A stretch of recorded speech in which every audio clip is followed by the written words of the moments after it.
Hi everybody. Today I want to run you through a quick tutorial on how to get started in recording your WeVideo. Now, if you've never used this website before, it's very easy and it allows you to go back and make changes and edit pieces of video together depending on your needs. So let's get started. You're going to start off by coming up here and clicking where it says WeVideo sign in with your school account. You should be able to log right in. So I'm going to go to Google and I'm going to click on my own profile. Once I hit continue, it should bring me right into the dashboard interface. Now, if you've done any projects in WeVideo before, those projects should be listed down here at the bottom. Now, you can simply go up here and hit create, and this will take you to the editing software. So this is where your entire video will load once you've recorded it. Now, you can obviously upload lots of different things. If you have images that you want to add later, if you have audio, you can put in transitions. But the thing that you're going to do today is simply go to add media and then hit record.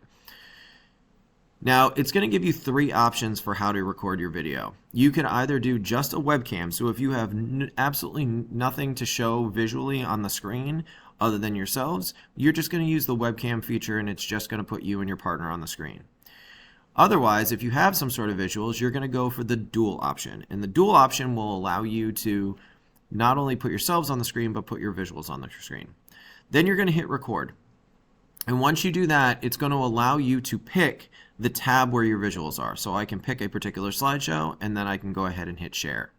Now, because I am currently recording something, it is not going to allow me to show you anything beyond that.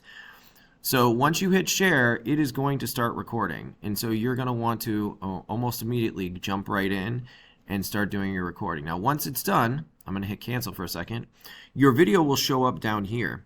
And you can then use the editing tools, things like split rather. You can delete sections out. You can add transitions, all the things that you might want to do. But this is a very simple and easy way to record. And obviously, if you mess up once, you can pause, re-record, and continue. Okay? So go ahead and jump right into the work today. If you have any questions, feel free to ask. But this should at least get you started on how to do a recording in WeVideo.